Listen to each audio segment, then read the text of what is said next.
No programa Dono de hoje, eu recebo ele, que é formado em Ciências Contábeis pela Facecom Caratinga e especializado em Administração pela Fundação Getúlio Vargas e em Agronegócio pela Exalc USP Piracicaba. O nome dele é Francisco de Souza Neto, dono da pasta administrativa do Banco do Brasil, Agência Elbar. Francisco, seja bem-vindo à Associação Comercial e Industrial de Ubá. A gente percebe pelas iniciativas do seu presidente, iniciativas tais como o jantar empresarial que houve recentemente, iniciativas dessas que fazem fortalecer e cada vez mais a classe. Muito obrigado. Só de se apresentar como bancário, isso já denota que é ótimo em matemática. Chegar a gerente de banco, isso causa uma sensação, uma impressão de que galgou uma história de muito sucesso. Mas conta pra gente, quando é que você começou a mostrar que viria a ser um grande gestor? Paulo, na verdade o gerente de banco, eu comecei no banco como menor estagiário. Realmente eu fui jogado ao banco, né, em termos de concurso, por meio de ser estagiário do banco. Comecei mesmo arquivando correspondência, arquivando relatórios, né? Isso foi em? 1985. Qual cidade? Em Caratinga. E trabalhava com aquela fardinha azul, né? Tinha uma fardinha na ocasião. Existe um controle? Claro que existe, mas existe em um determinado momento distanciamento de pessoas com o dinheiro? Distanciamento que você diz no sentido de tocar o... Daqui para cá é restrito a número X de funcionários. Certamente, essa pergunta me remete... Não por desconfiança, é por questão de controle. Essa pergunta me remete quando eu entrei no banco. Você me perguntou quando eu entrei no banco. Quando eu entrei no banco, a primeira vez que eu entrei dentro da casa forte do banco, era uma casa forte, né? E eu imaginava que era assim uma casa igual o tio Patinhas, né? Para mergulhar em moedas. E realmente eu tive que separar vários saquinhos de moeda para reorganizar a tesouraria do banco. Mas foi um trabalho legal, que nós pesamos a moeda toda, né? E deu uma diferença mínima, mas nós ganhamos em eficiência. Isso aí é 33 anos atrás. Mas hoje não. Hoje no banco, na verdade, cada um tem sua segregação de função, né? Tem os caixas, tem o tesoureiro, tem os atendentes, tem os negociadores da pessoa física e jurídica, que realmente o acesso é restrito àquelas pessoas que movimentam mais diretamente, lidam mais diretamente com o numerário. De Auxiliar Mirim, em Caratinga, a gerente geral da agência Banco do Brasil, na cidade de Ubá. Isso, é um orgulho para a gente. Na verdade, a gente vê, eu com 15 anos entrando no banco, né? Eu acho que é um projeto muito bonito que o banco teve, né? E hoje, às vezes, está mais limitado, mas não é da mesma forma. Mas tem ainda o programa de adolescente trabalhador que a gente ainda consegue angariar alguns recrutas lá, né? Francisco, então você foi lançado através do projeto Auxiliar Mirim, né, a funcionário do banco. E daí, como é que você começou a escrever sua história? Fui aprovado em um concurso interno, né, que havia à época.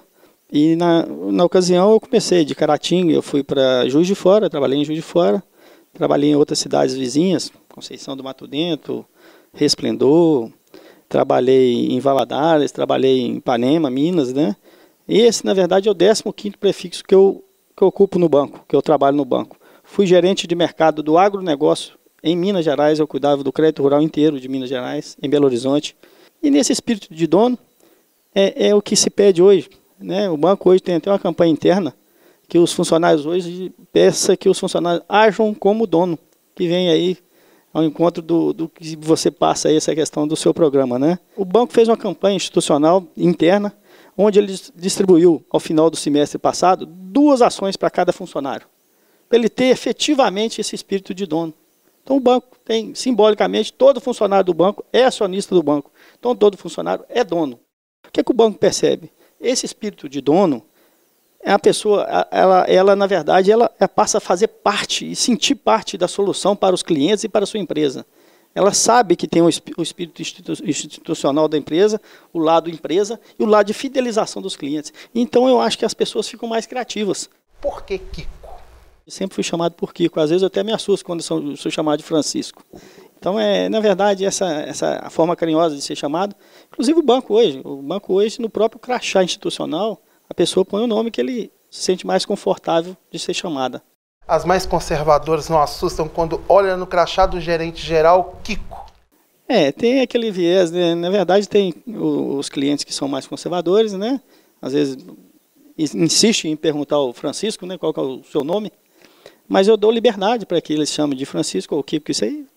Na verdade, eu acho que hoje o mundo em si ele está mais liberal, né? Então a gente fica muito confortável. Os colegas, sobrenome, de repente é chamado por sobrenome, né? Ou um apelido. Então o meu nome de crachá hoje do banco, Kiko. Kiko, a sua trajetória de sucesso também tem uma passagem pela direção de uma associação comercial. Eu fui diretor da Associação Comercial de Ipanema, Minas. Participei também da Associação Comercial de Inhapim, né, que eu fui gerente também. Então sempre participei, sempre estive muito próximo dos associados e das associações. Acredito muito na força, acredito que a força do empresário, acredito que a força da união, né, quer seja dos produtores rurais. Então é assim que eu sempre trabalhei muito próximo das associações. A gama de produtos ela é extensa, mas atualmente o que o Banco do Brasil está trabalhando como destaque? Olha, a orientação que nós temos do banco, o banco é uma empresa, é um SA, ela tem seus acionistas, nós temos que prestar resultado para que justifique o investimento desses acionistas no banco. Dentre os acionistas, o maior acionista é o governo federal, né? Então, o governo federal sendo acionista, nós temos viés de desenvolvimentista.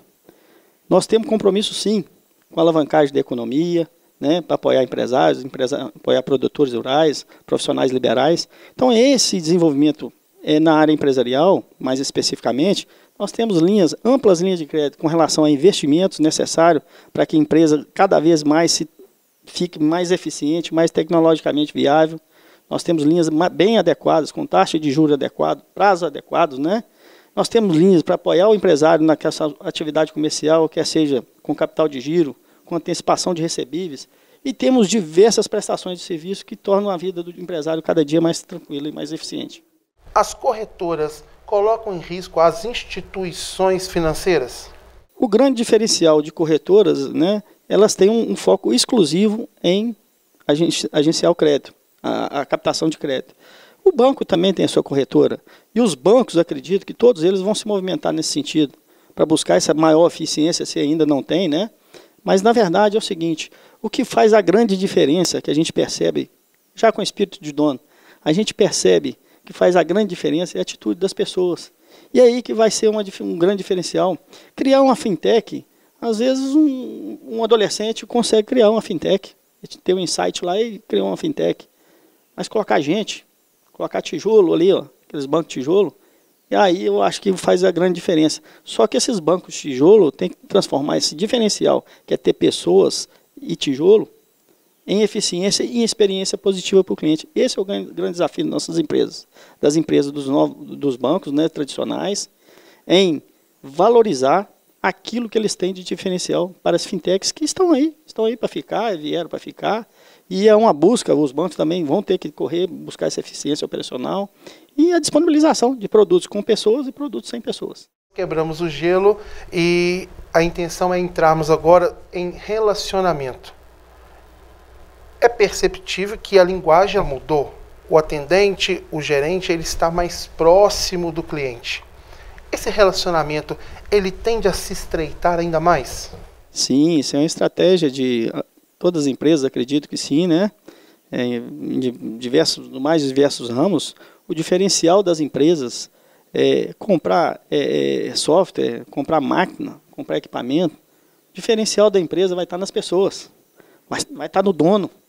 Quer seja o dono, o empresário, dono do CNPJ, quer seja naquele funcionário que tem um espírito de dono, que faz a diferença na empresa. Então, o banco tem apostado muito nisso. Eu sempre trabalhei dessa forma no banco. Como você mesmo disse, como é que galgou? Eu sempre pensei como dono, né? Intuitivamente, eu sempre pensei como dono. Quando eu entrei no banco, quem me recepcionou me perguntou: o que é que você quer ser no banco? Quando eles te perguntarem, você fala que quer ser o presidente, que na melhor das hipóteses, você vai ser um gerente. E aí deu certo a indicação dele. Então essa questão das empresas, voltando às empresas, acredito que sim, que tem muito a ver com o nome do programa, com o que a gente está passando aqui hoje, com a transformação digital, com novas tecnologias chegando, cada vez mudando, empregos novos surgindo, outros tradicionais sucumbindo, né? Mas o que eu percebo é o seguinte, o que faz a diferença vai ser o pensar como dono, vai ser as pessoas, a atitude das pessoas. Francisco de Souza Neto, gerente-geral do Banco do Brasil. Palmas para ele, né? Francisco, pode colocar o microfone aí, palmas para você, né? Parabéns. Ser dono é isso, é ter o prazer de trabalhar por conta própria.